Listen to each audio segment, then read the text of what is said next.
అబద్ధాలు అర్ధ సత్యాలతో పోలవరంపై శ్వేతపత్రాన్ని విడుదల చేశారు సీఎం చంద్రబాబు. తన తప్పులను కప్పిపుచ్చుకునేందుకు చాలానే అవస్థలు పడ్డారు. మాజీ ముఖ్యమంత్రి వైఎస్ జగన్ పై ఆరోపణలతోనే తొలి శ్వేతపత్రాన్ని విడుదల చేసిన సీఎం చంద్రబాబు ప్రాజెక్టును ఎప్పుడు పూర్తి చేస్తారో మాత్రం చెప్పలేదు. చంద్రబాబు ప్రభుత్వ ప్రణాళిక లోపంతోనే డయాఫ్రమ్ వాల్ కొట్టుకుపోగా నాడు చంద్రబాబు పునాది స్థాయిలో వదిలేసిన స్పిల్వేను 48 గేట్లతో సహా పూర్తి చేసింది వైఎస్ జగన్ ప్రభుత్వం. డయాఫ్రమ్ వాల్ దెబ్బతినటానికి ముమ్మాటికి చంద్రబాబు ప్రభుత్వమే కారణమని హైదరాబాద్ ఎన్హెచ్పిసి నివేదికలు కూడా స్పష్టం చేస్తున్నాయి. చంద్రబాబు ఆ చారిత్రక తప్పిదానికి పాల్పడకపోయుంటే ఎప్పుడో పోలవరాన్ని వైఎస్ జగన్ పూర్తి చేసి ఉండేవారని అధికారులు చెబుతున్నారు. అంతేకాదు 2 ఏళ్ల కరోనా ప్రతికూల పరిస్థితుల్లోనూ పోలవరం పనులను పరుగులు పెట్టించింది వైఎస్ జగన్ ప్రభుత్వం. డయాఫ్రమ్ వాల్ భవితవ్యాన్ని తేల్చితే ప్రాజెక్టును పూర్తి చేస్తామంటూ 2022 నుంచి కేంద్రాన్ని కోరుతూ వచ్చారు నాటి ముఖ్యమంత్రి వైఎస్ జగన్. సిడబ్ల్యూసి డిజైన్ కోసం 2 ఏళ్లుగా ఎదురు చూస్తున్న వైఎస్ జగన్ పై నింద మోపే ప్రయత్నం చేశారు సీఎం చంద్రబాబు. ఇదే అంశంపై పూర్తి సమాచారం అందిస్తారు మా కరెస్పాండెంట్ సతీష్. సతీష్, చూస్తూ ఉన్నాం చంద్రబాబు విడుదల చేసిన పోలవరానికి సంబంధించి తొలి శ్వేతపత్రాన్ని ఎలా చూస్తూ ఉన్నారు రాజకీయ పరిశీలకులు, మేధావులు దీన్ని?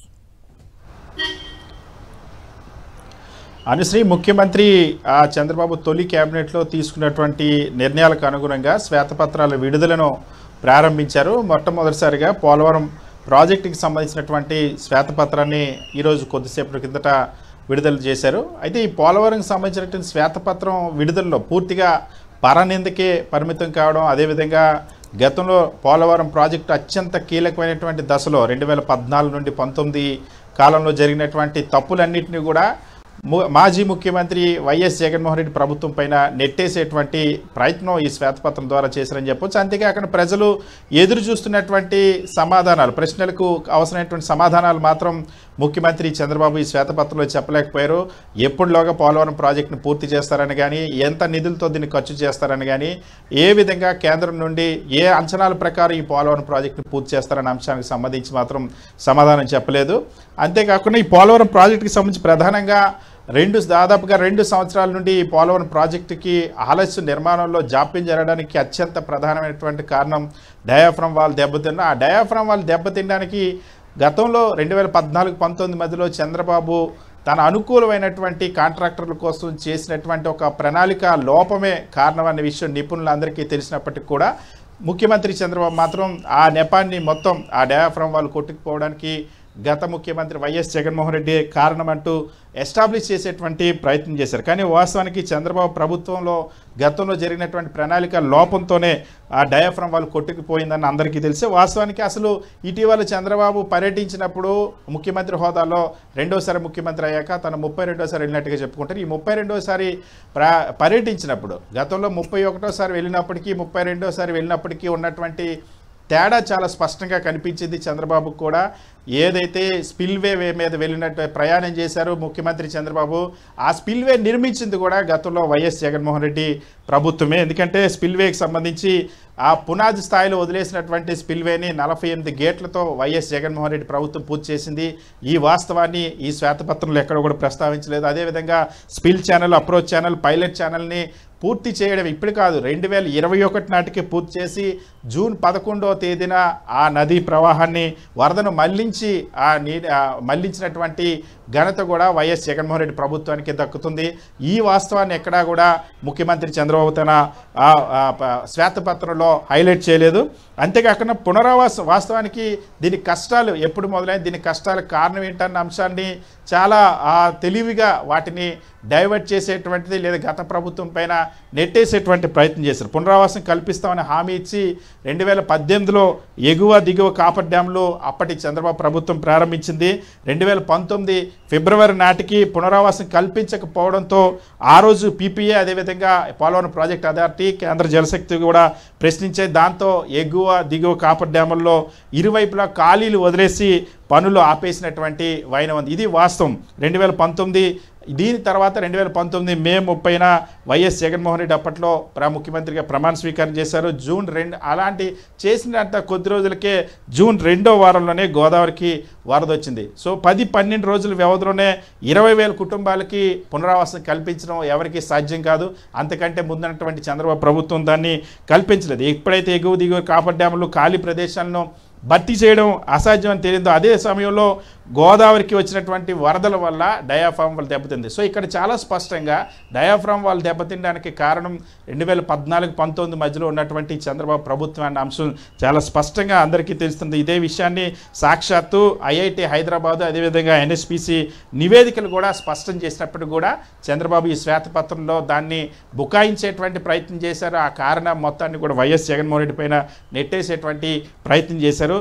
చంద్రబాబు ఆ చారిత్రక తప్పిదానికి పాల్పడకపోయిండుంటే ఖచ్చితంగా పోలవరం ప్రాజెక్టు ఎప్పుడో వైఎస్ జగన్మోహన్ రెడ్డి ప్రభుత్వం గతంలో పూర్తి చేసేదని చెప్పి అధికారులు ఇరిగేషన్ నిపుణులు కూడా చెప్తున్నటువంటి పరిస్థితి. సో దెబ్బతిన్నటువంటి డయాఫ్రామ్ వాళ్ళు కానీ ఈసీఆర్ఎఫ్ నిర్మాణ ప్రాంతాల్లో అగాధాలను పూడ్చివేత పైన సిడబ్ల్యూసీతో గత ప్రభుత్వం మంత్రాలు చేస్తూనే వచ్చింది, సంప్రదింపులు చేస్తూనే వచ్చింది. సిడబ్ల్యూసీ మార్గదర్శకాల మేరకు ఈసీఆర్ఎఫ్ నిర్మాణ ప్రాంతంలో అగాధాలను కూడా పూడ్చింది. అదేవిధంగా డయాఫ్రామ్ వాళ్ళు భవితవ్యాన్ని తేల్స్తే ప్రాజెక్టును పూర్తి చేస్తామంటూ 2022 ఎందుకంటే డయాఫ్రామ్ వాళ్ళకి సంబంధించి ఇప్పటికీ కూడా సిడబ్ల్యూసీ స్పష్టత ఇవ్వలేదు. ఈ నేపథ్యంలోనే ఆ పనుల్లో ఆలస్యమైనటువంటి పరిస్థితి. సో డయాఫ్రామ్ వాళ్ళ చుట్టూ మొత్తం పోలవరం ప్రాజెక్టు భవిష్యత్తు ఆధారపడి ఉందన్న అంశం కూడా తెలిసి కూడా కేవలం వైఎస్ జగన్మోహన్ రెడ్డి పైన రాజకీయంగా ఒక దురుద్దేశం పూర్వ ప్రచారం చేయాలి, రాజకీయ దాడి చేయాలనే ఉద్దేశంతో ఈ శ్వేతపత్రాన్ని ముఖ్యమంత్రి చంద్రబాబు వినియోగించుకున్న విషయం అయితే ఈ స్పష్టమవుతుంది. సో అంతర్జాతీయ సాంకేతిక నిపుణుల సహకారం తీసుకొని ఈ డయాఫ్రామ్ వాళ్ళకి సంబంధించిన భవిష్యత్తును తేల్స్తామని సిడబ్ల్యూసీ చెప్తూ వచ్చింది. రేపు ఏదైతే ఇంటర్నేషనల్ ఎక్స్పర్ట్స్ కూడా దీనిపైన స్టడీ చేసేందుకు వస్తున్న పరిస్థితి, ఇంకొక ఏడాది పాటు కూడా స్టడీ చేయనున్నారు.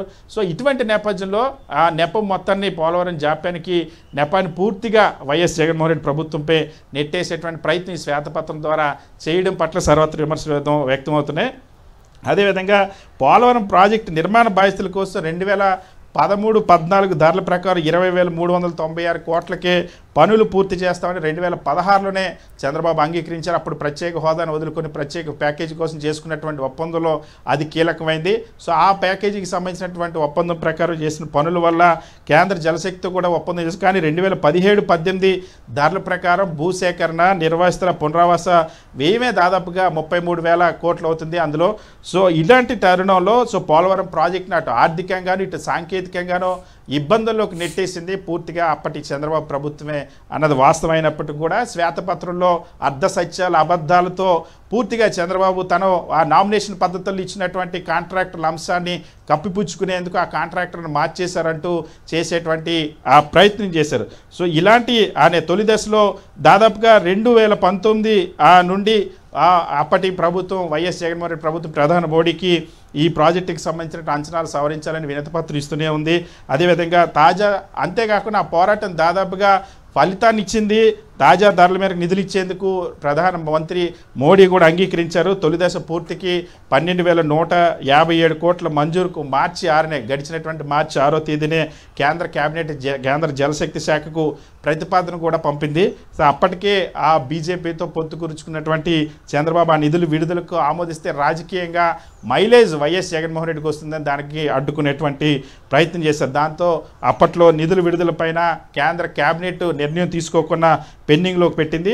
సో ఇటువంటి వాస్తవాలన్నిటి ఉండే సిడబ్ల్యూసీసీ ఇచ్చేటువంటి డిజైన్ కోసం 2 ఏళ్ళుగా ఎదురు చూస్తున్నటువంటి పరిస్థితులు ఉంటే దానివల్ల జాప్యం దీనికి తోడుగా 2 ఏళ్ల పాటు కూడా కరోనా లాంటి ఆ విపత్కర పరిస్థితి వచ్చింది. కరోనా మొత్తం ప్రపంచంలో నిర్మాణ వ్యవస్థలన్నీ కూడా స్తంభించిపోయిన అటువంటి కరోనాలో కూడా ప్రత్యేకమైన జాగ్రత్తలతో అప్పట్లో స్పిల్వే పనులు కూడా చేయించినటువంటి ప్రభుత్వం వైఎస్ జగన్మోహన్ రెడ్డి ప్రభుత్వం అయితే పూర్తిగా ఇప్పుడు వైఎస్ జగన్మోహన్ రెడ్డి పైన అభండాలు వేసేలాగా దుష్ప్రచారం చేసేలాగా ఈ శ్వేతపత్రం ఉందని వైఎస్ఆర్ కాంగ్రెస్ పార్టీ ఖండిస్తుంది.